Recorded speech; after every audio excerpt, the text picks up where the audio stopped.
ils vont faire ça dans un hôpital en appelant des infirmières. Donc, le problème, c'est que la demande, elle viole les règles de l'hôpital et que la dose demandée est 2 fois supérieure à la dose maximale autorisée pour ce type de médicament. Malgré ça, à ton avis, combien d'infirmières ont commencé à préparer le médicament pour l'administrer ? 30-40%. Dans le milieu médical, l'autorité elle est très forte. 95% des infirmières ont commencé à préparer le médicament.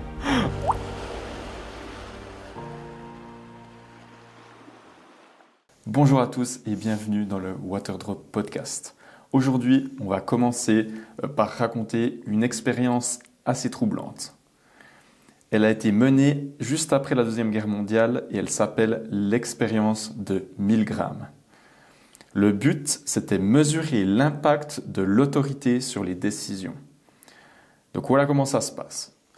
Ils ont recruté un participant et puis on lui fait croire plutôt, que c'est une étude pour étudier la mémoire et la douleur. Donc la personne recrutée va devoir poser des questions et si la réponse est fausse, elle doit infliger un choc électrique à la deuxième personne. Le choc électrique augmente à chaque mauvaise réponse et puis il peut monter jusqu'à 450 volts. Donc pour vous donner une idée, ça peut tuer une personne, 450 volts.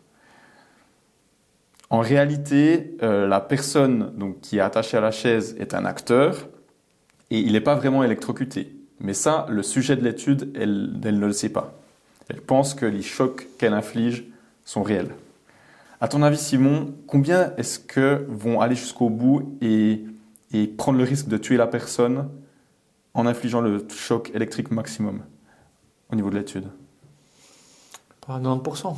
90%. Tu penses que 90% des gens vont... Si c'est mené par des scientifiques en robe et puis que c'est vraiment cette figure, je dirais, médicale, professionnelle, une étude sérieuse, les gens vont se conformer à l'autorité de l'étude et vont presser sur les boutons puis infliger douleur aux gens. Donc, c'est pas autant, c'est 65%, mais tu es assez dans le juste. Ça a beaucoup choqué à l'époque parce qu'ils avaient demandé aux psychologues une expertise concernant l'expérience. Et la plupart des psychologues, ils pensaient qu'entre 2 et 3% des gens allaient infliger ça, que la plupart, ils allaient arrêter avant parce que ça faisait pas de bon sens. Mais en effet, sous la pression de l'autorité, les gens, ils ont été prêts à 65% des gens, donc 2/3 des gens sont prêts à aller jusqu'au bout, donc à prendre le risque de tuer la personne. Donc c'est assez effrayant. Pourtant, 100% des participants, ils n'étaient pas du tout à l'aise avec ça. Il y en a beaucoup qui ont demandé à arrêter. Mais à côté d'eux, il y avait un homme, comme tu l'as dit, en chemise blanche, avec un bloc-notes, et qui leur disait « Non, vous vous êtes lancé dans l'expérience, vous devez continuer. » Et simplement ça a fait obéir les gens. Donc, ça démontre vraiment à quel point l'autorité a une influence forte sur nos décisions. En fait, notre cerveau, il fait quelque chose de simple. Il délègue la décision. Donc, si quelqu'un est perçu comme légitime, il te dit « Vas-y, presse le bouton », ton cerveau, il va le faire. Pour 65% des gens, en tout cas. Le meilleur exemple pour la vie de tous les jours, c'est le médecin, quand même. Quand tu arrives chez un médecin, c'est quelqu'un que tu connais pas. Mais parce qu'il a le titre de médecin, il a un diplôme à son mur et tu es dans un hôpital, tu vas automatiquement lui faire confiance. Il va te dire de prendre des médicaments, tu vas prendre les médicaments. Il va te donner des conseils, tu vas suivre les conseils. Même pour aller plus loin, imagine, c'est un mec que tu connais pas, qui te dit on va t'anesthésier, on va t'ouvrir en deux, puis on va tridouiller dans tes organes. Comme c'est un docteur, tu vas jamais remettre cette décision en cause. Donc c'est vraiment la preuve qu'on est conditionné depuis l'enfance à respecter l'autorité. Ce qui n'est pas une mauvaise chose, hein, sinon la société, ça ne marcherait pas. Mais ça montre à quel point on est influencé sans s'en rendre compte par l'autorité. Aujourd'hui, on va aller encore plus loin. On va voir les 6 mécanismes qui influencent nos décisions tous les jours, donc en s'inspirant du livre « Influence et manipulation ». Aujourd'hui, donc, on va comprendre comment ces mécanismes fonctionnent, comment éviter de vous faire avoir et surtout comment utiliser intelligemment ces mécanismes pour vous aider à faire décoller votre business. Salut Simon. Hello Julien. Alors, petit rappel, c'est quoi ces armes d'influence? Alors, ces 6 armes d'influence qui sont vraiment bien expliquées dans le livre Influence et manipulation de Robert Cialdini, il y en a donc 6. On va commencer par la première, c'est la réciprocité. La réciprocité, c'est une arme qui est universelle, c'est-à-dire qu'il y a une règle sociale qui est très profonde, c'est que quand quelqu'un nous donne quelque chose, on ressent une obligation de rendre ce qu'il nous a donné. Dans le livre, il y a une étude qui a été faite, il y a des chercheurs qui ont envoyé à 100 personnes qu'ils ne connaissaient pas, qu'ils n'avaient jamais vues. Ils avaient pris des adresses dans le bottin, avec les numéros, les adresses. Ils ont envoyé 100 cartes de Noël au hasard. Et puis figure-toi qu'une grande partie des gens ont répondu en retour et ont envoyé aussi une carte de Noël à celui qui en a envoyé une. Donc c'est vrai que là c'est assez fou, c'est la réciprocité. On a envie vraiment de redonner ce qu'on reçoit. Et ça, dans la vie de tous les jours, c'est une arme qui est utilisée dans la vente. Quelqu'un qui vous offre un café, quelqu'un qui vous offre un diagnostic gratuit, quelqu'un qui vous offre un guide PDF où il n'y a rien à payer, souvent implicitement derrière, vous avez envie de rendre la pareille et de redonner ce que vous avez reçu.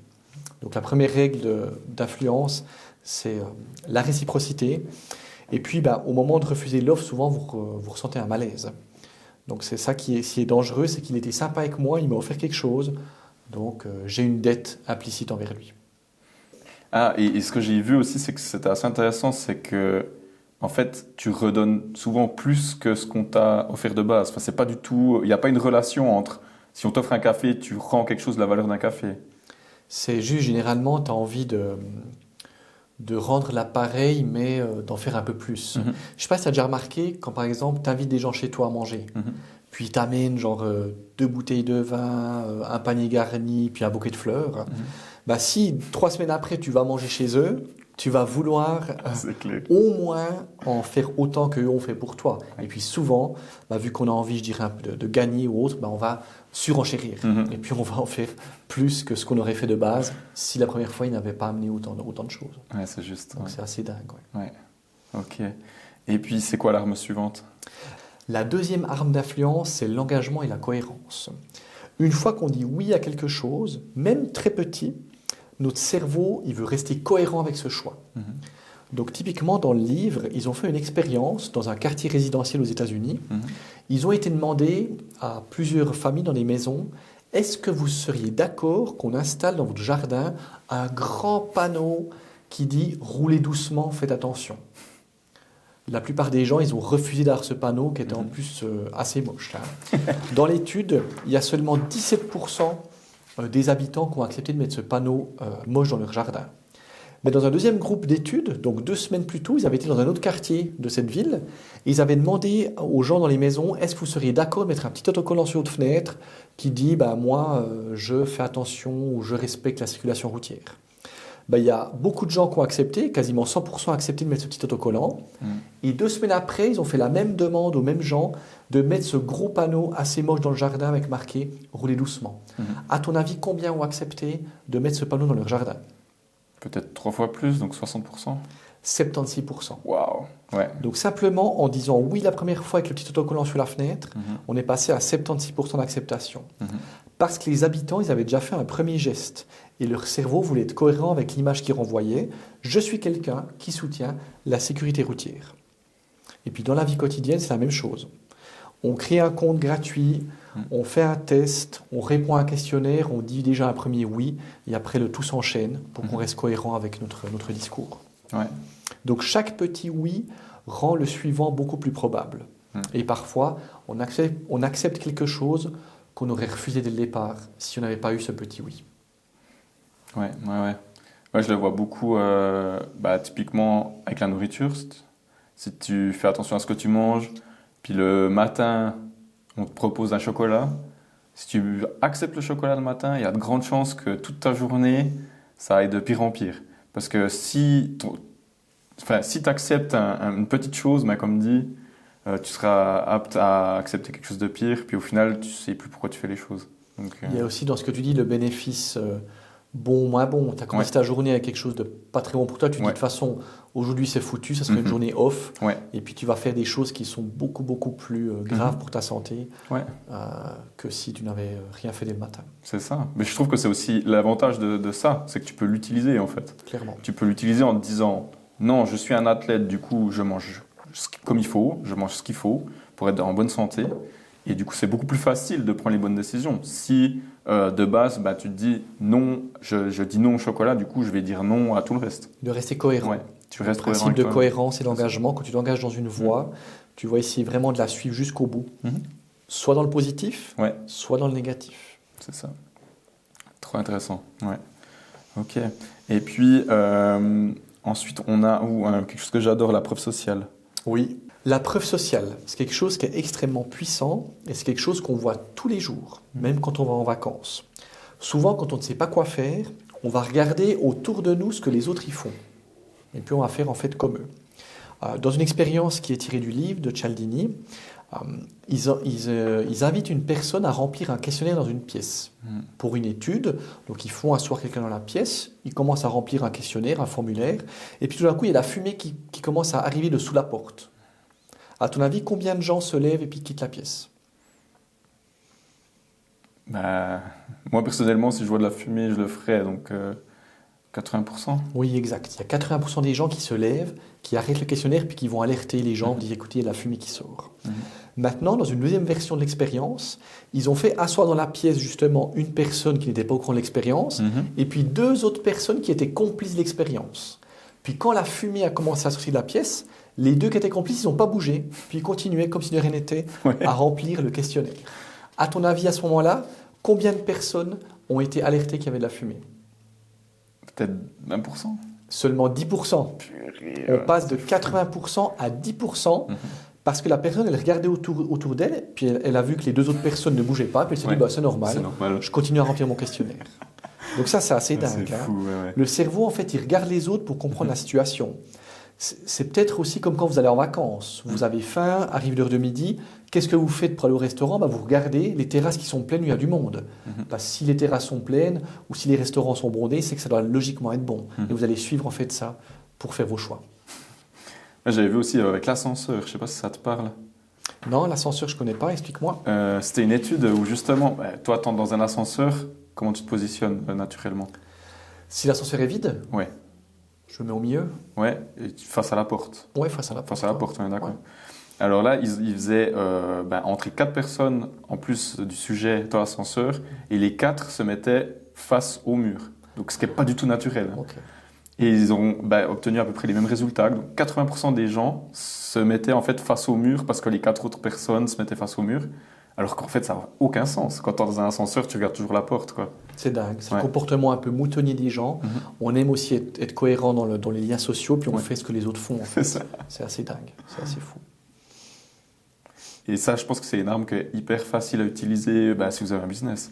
On le voit aussi dans les business. Souvent sur Internet ou dans les sites, on met best-seller, produit le plus vendu, ou même sur nos réseaux sociaux, on va regarder des vidéos qui ont été vues 1 million, 2 millions, 3 millions de fois. Peut-être que la qualité elle est mauvaise, mais vu qu'il y a beaucoup de monde qui ont vu cette vidéo-là, on va plus facilement cliquer sur celle-ci que sur la vidéo qui a fait peut-être 100 vues. Typiquement comme notre podcast.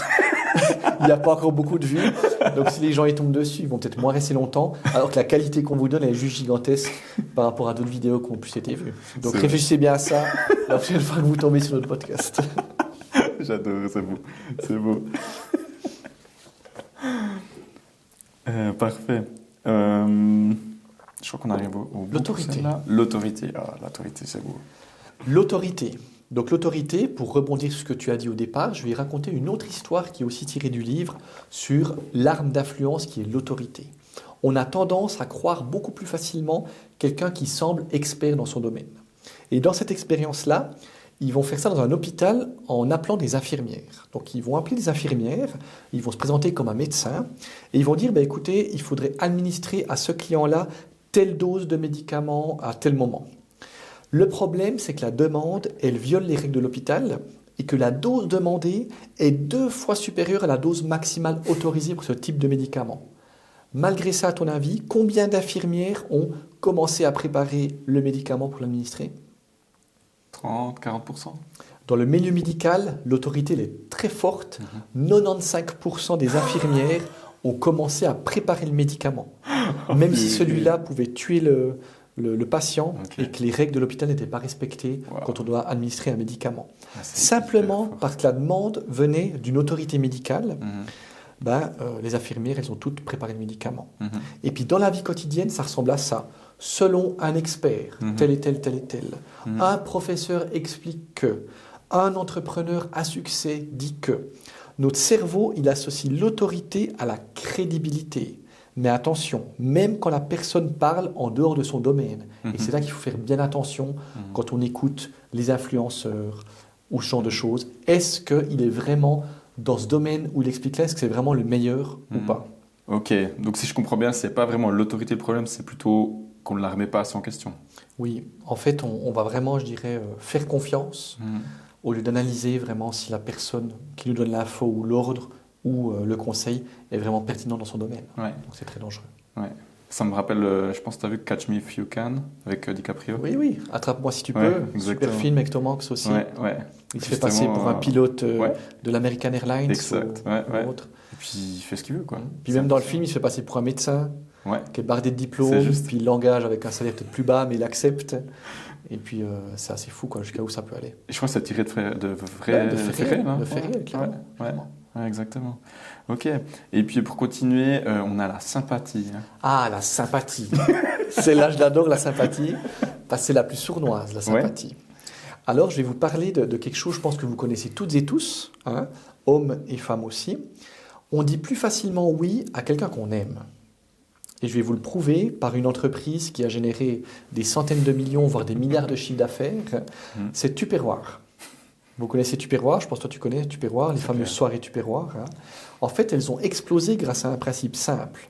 Le produit n'était plus vendu dans un magasin. Il était vendu chez des amis, lors de petites réunions à domicile. Résultat, les ventes, elles ont explosé. Pourquoi ? Parce qu'en fait, les gens, ils n'achetaient pas seulement un produit, ils achetaient à quelqu'un qu'ils connaissaient, qu'ils appréciaient. Refuser, ça devenait socialement inconfortable. C'est assez dingue, hein? Tu n'avais pas envie de froisser ton ami, il t'a invité à une soirée Tupperware, puis du coup, tu dis, purée, je ne veux pas repartir les mains vides, je vais acheter un truc, alors que normalement, tu n'aurais peut-être jamais acheté le produit. Tu sais s'ils étaient commissionnés, ceux qui vendaient ou même Bien sûr, oui. Ah ouais, ils touchaient quand même des coms. Ils avaient une commission, comme aussi les soirées bougies ou les soirées Tupper, ça fonctionne là-dessus, sur le modèle de la sympathie. Une amie, un copain, une copine m'invite à une soirée, tu repars pas les mains vides, acheter un truc. Donc c'est vraiment assez dingue. Hein. Puis dans la vie réelle, ça se manifeste par un vendeur qui a l'air sympathique, qui parle de tout et de rien avec toi, qui te demande comment tu vas, qu'est-ce que tu as fait de ta journée, un lien de sympathie secret, puis du coup, tu as plus facilement envie de lui acheter quelque chose. Un collègue qu'on apprécie, qu'on n'ose pas forcément dire non parce qu'on l'aime bien, ou un influenceur qu'on aime, on a l'impression qu'il nous comprend ou qu'il sait ce qu'on vit, et puis du coup, on va acheter ses produits, on va acheter ses formations, parce que le mec est sympa. Clairement, ouais. Parfois, on dit plus oui, moins à l'offre qu'à la personne. Donc c'est là que la sympathie joue tout son rôle et qu'il faut faire vraiment, vraiment attention à ça. Je suis d'accord. Surtout dans des domaines hyper concurrentiels comme les assurances par exemple. Au final, toutes les assurances vendent un peu la même chose, mais tu travailles avec une assurance parce que tu t'entends bien avec le conseiller et puis tu as envie d'aller de l'avant. Quoi. Exactement. Comme avec les voitures, comme avec tout ce qu'on achète, comme dans les restaurants ou les cafés, peut-être que le café n'est pas meilleur dans le shop A que dans le shop B, mais dans le shop A, le gars il est sympa, il sourit, il te demande qu'est-ce que tu as fait ce week-end, la sympathie est créée, puis tu vas acheter chez lui. Ouais. Je crois qu'autour de la sympathie aussi, toute la question du charisme, c'est juste, et de la beauté, à aller avec des pincettes. Mais... Malheureusement, au niveau des normes sociales actuelles, c'est vrai qu'une personne qui est jolie physiquement, qui a un corps bien entretenu, va dégager plus de charisme, même s'il est moins compétent que quelqu'un qui est peut-être moins joli physiquement, qui a un peu plus de forme et qui est peut-être plus penché en avant, même si c'est un spécialiste dans son domaine, il va paraître moins charismatique. Donc aussi la première approche, les premières 2-3 minutes quand on discute avec quelqu'un, c'est là souvent que les escrocs ou les influenceurs peuvent vite vous attraper parce qu'ils ont l'air d'être parfaits, d'être bons. Et c'est dans les détails que se cachent les problèmes. Ouais, c'est vrai. Ouais. Et puis ils ont fait des dizaines d'études, là j'en ai trouvé vraiment beaucoup, justement qui étudient ça. Ils ont fait noter des responsables dans l'armée. Des profs aussi, c'était pas ça? Des profs aussi, ouais.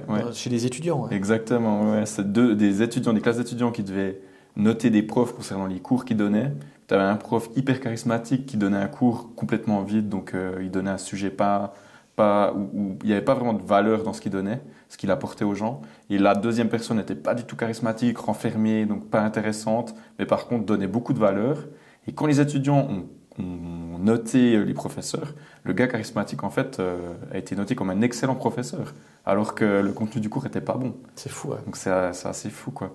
Au niveau salarial, il y a aussi des études qui ont été faites que des personnes entre guillemets, considérées comme jolies physiquement, elles peuvent gagner entre 10 et 15% de plus au niveau du salarial, quoi. Donc c'est assez dingue. Ouais, c'est fou. Donc les armes d'influence, on le voit encore maintenant, elles marchent partout tout le temps. Ouais. Partout. Même qu'on le veuille ou non, quoi. Ouais. C'est implicite, c'est utilise nos fonctionnements, nos schémas humains. Donc c'est pas une question qu'on est intelligent ou pas intelligent, si on se fait avec ça, simplement nos mécanismes humains qui vont fonctionner. Ouais, c'est juste. Parfait. La rareté. La rareté qu'on n'a pas encore abordée. Une arme d'influence aussi qui fonctionne très bien, on l'a déjà parlé dans le premier épisode, c'est la rareté. Vous vous rappelez que cette formation qui se termine à minuit, où il n'y a plus que 5 places disponibles, etc. La rareté, c'est aussi quelque chose qui est très puissant. Dans une expérience du livre, ils ont fait goûter dans un supermarché des cookies à des gens. Donc dans un premier test, ils ont rempli le pot de cookies quasiment à ras-bord, ils ont fait goûter les cookies. Et dans la deuxième expérience, ils ont fait goûter des cookies, mais dans le bocal, il en restait plus que 2 au fond. Donc le bocal paraissait vide. Et les gens qui ont goûté les cookies, donc c'était les mêmes cookies, même chose, juste que dans le deuxième bocal, il n'y en avait plus que 2 au fond. Ouais. Ils ont jugé les cookies qui étaient meilleurs. C'est dingue. C'est fou, alors que c'était exactement les mêmes. Mais vu qu'il en restait plus que 2 dans le bocal, c'était plus désirable, ils avaient du coup un meilleur goût. Parce qu'il n'y en avait plus que 2. C'est fou. Donc c'est fou, pourtant ils étaient authentiques. Donc en fait, ils ont jugé ce qui était rare plus désirable et puis meilleur. Parce que notre cerveau, il associe automatiquement la rareté avec la valeur. Puis dans la vie quotidienne, c'est typiquement, il ne reste plus que 3 places, dernière unité en stock, plus que 3 billets d'avion à ce prix-là, offre valable uniquement aujourd'hui, demain, l'offre sera x2. Ouais. Et puis la rareté, en fait, elle ne change pas l'objet, mais elle change la perception qu'on en a. Et ça, dans le business, on peut clairement l'utiliser si on est une entreprise pour faire paraître quelque chose beaucoup plus désirable. Ouais. On le voit clairement avec le pétrole ces temps. Donc on voit à quel point, dès que ça devient un produit rare, dès qu'il y a moins de production, les prix flambent. Donc maintenant, ce qu'on va résumer pour cet épisode-là, on a vu ensemble les 6 armes d'influence et de manipulation. Je vais vous donner 3 tips actionnables pour cet épisode-là. Le premier tips, c'est de refuser la dette implicite. Quand quelqu'un vous offre quelque chose, rappelez-vous que le cadeau ne vous oblige en rien. Et vous pouvez très bien dire à la personne, écoute, je te remercie, mais je ne veux pas ton échantillon gratuit ou je ne veux pas ton offre sans engagement. Je préfère garder ma liberté de décision. Ça paraît socialement difficile de le dire, mais je vous garantis que si vous le dites, vous allez garder votre moyen de contrôle. Et vous êtes beaucoup moins influencé avec cette réciprocité puis de vouloir rendre l'appareil. Le deuxième type, c'est de dissocier absolument l'autorité du sujet. Posez-vous toujours cette question, cette personne a-t-elle réellement l'expertise sur ce sujet précis? Pour ne pas faire d'amalgame avec quelqu'un qui est charismatique, quelqu'un qui est entrepreneur ou quelqu'un qui est expert. Il ne peut pas être expert dans tous les domaines. Donc posez-vous la question que le statut ne suffit pas à justifier la qualité et des conseils qui sont donnés. Et puis ensuite, au niveau de la rareté, quand une offre elle vous semble urgente, posez-vous la question, si je reviens demain, est-ce que cette chose aura encore de la valeur pour moi?